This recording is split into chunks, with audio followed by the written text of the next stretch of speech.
ម្នាក់ហ្នឹងកំពុងតែដេកសុកសុងស្រាប់តែគាត់ហ្នឹងក៏ក្រោកឡើងបន្ទាប់ពីក្រោកល្មាក់ល្មូលចុះឡើងហ្នឹងគាត់ក៏ទាញទូរស័ព្ទមើលម៉ោងតែម្ដងហើយម៉ោងនោះក៏ម៉ោង9ជាងទៅហើយបន្ទាប់ពីមើលម៉ោងរួចហើយគាត់ក៏សម្រេចចិត្តក្រោកមែនតែម្ដងបន្ទាប់ពីក្រោកអង្គុយឆ្ងក់មកគាត់ក៏ចាប់ដើមពុតដៃពុតជើងហើយក៏ក្រវីក្រវត្តដៃចុះឡើងកាច់ម្រាមដៃលឺសូរតែភេផោះក្រោយពីកាច់ម្រាមដៃភេផោះរួចហើយគាត់ក៏ចាប់ដើមចុះពីលើគ្រែហើយគាត់នេះពិតជាខ្ជិលណាស់ក្រោកពីលើគ្រែមកព្រួយខ្នើយក៏មិនបាត់ដែរគឺទុកចោលអញ្ចឹងតែម្ដងតែចុះពីលើគ្រែភ្លាមហ្នឹងមិនដឹងថាគាត់នឹងទៅមួយទឹកតាំងពីកាលទេក៏បានផ្លាស់កៅជូតមុខជូតមាត់ធ្វើដូចមួយទឹកមែនតែម្ដងអញ្ចឹងបើតាមខ្ញុំគិតមើលប្រហែលជាគាត់ហ្នឹងមិនបានមួយទឹកនោះទេក្រោយពីស្លៀកពាក់រួចគាត់ក៏ចុះមកបើកទ្វារផ្ទះដើម្បីឲ្យមានពន្លឺខ្យល់ចេញចូលដើម្បីមើលទេសភាពដ៏ស្រស់ប្រងនៅពេលព្រឹកម៉ោង 9 កន្លះឲ្យបើកទ្វាររួចគាត់ក៏ទាញម៉ូតូចេញមកមិនដឹងថាគាត់នឹងរៀបបំរងចង់ទៅណានោះទេបើសិនជាអ្នកទាំងអស់គ្នាហើយនឹងខ្ញុំចង់ដឹងថាគាត់ធ្វើដំណើរទៅណានោះមានតែតាមដានវីដេអូនេះជាបន្តទៀតជាមួយនឹងខ្ញុំហើយខ្ញុំអ្នកសម្រាយហ្នឹងក៏មិនដឹងថាគាត់ហ្នឹងទៅណានោះដែរអញ្ចឹងហើយគឺមានតែតាមដានគាត់ទាំងអស់គ្នាបើយើងសង្កេតមើលឲ្យមែនតែនទៅគាត់ហាក់បីដូចជាមនុស្សពីរផ្សេងគ្នាវីដេអូដំបូងដែលគាត់ក្រោកពីដេកនោះមើលទៅគាត់អត់មានសក់សោះហាក់បីដូចជាមនុស្សចាស់ម្នាក់ហើយពេលពាក់មួកនឹងពាក់មួកកាពីរួចមកមើលទៅគាត់ហ្នឹងដូចក្មេង8-10ឆ្នាំអញ្ចឹងខ្ញុំក៏មិនបាននិយាយលេងដែរបើមិនជឿអ្នកទាំងអស់គ្នាអាចមើលទៅវីដេអូក្បាលដំបូងបានគាត់ហ្នឹងពិតជាខំប្រឹងណាស់ជិះម៉ូតូបដាដៃម្ខាងកាន់ដងកាមេរ៉ាដើម្បីថតសកម្មភាពរបស់ខ្លួនឯងបដា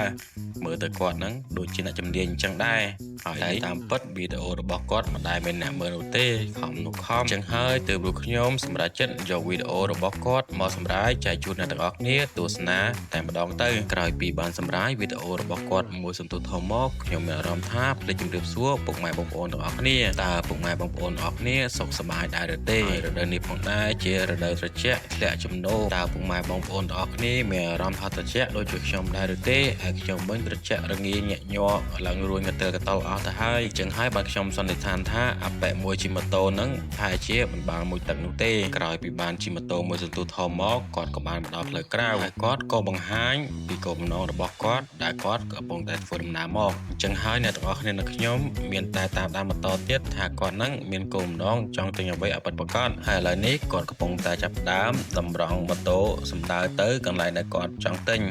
ហើយមិនដឹងថាគាត់ហ្នឹងចង់ទិញអ្វីនោះទេអញ្ចឹងមានតែតាមដានទាំងអស់គ្នាហើយការធ្វើដំណើររបស់គាត់ហ្នឹងក៏គៀកទៅដល់គោលដៅដែលគាត់ចង់ទិញនោះហើយចាំមើលថាគាត់ហ្នឹងទិញអ្វីអ្នកទាំងអស់គ្នា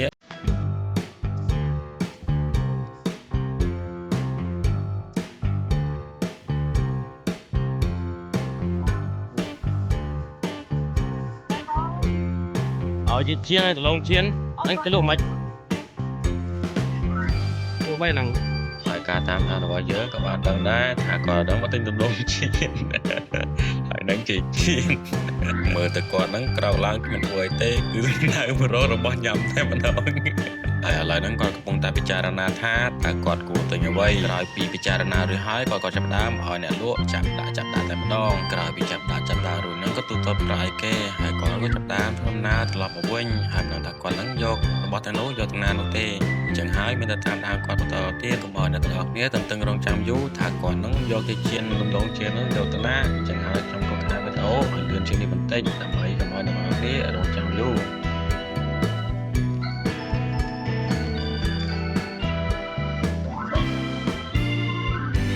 នេះមិនដឹងថាបងស្រីនោះកាន់អ្វីនោះទេបានជា3-4នាក់នោះចង់ប្រញ៉ៃបងស្រីនោះម្ដង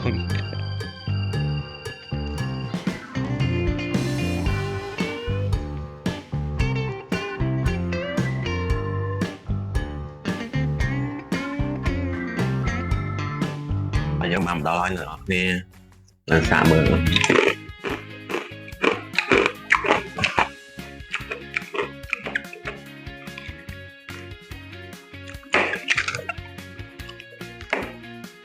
តែសួរឆ្ងាញ់អស់ហ្នឹង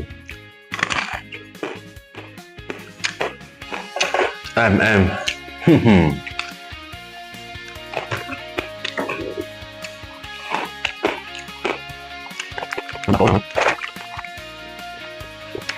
ិន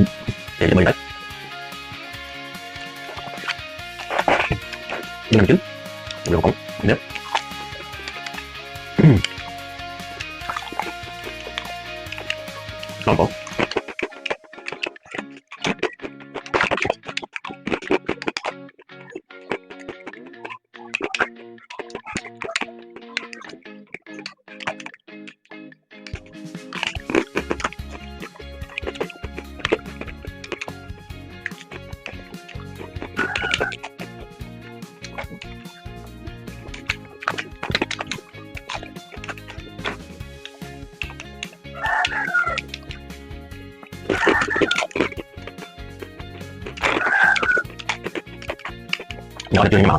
nó chưa lại nhưng mà không còn nữa bây giờ chưa đấy nên không thể phải nó nặng lắm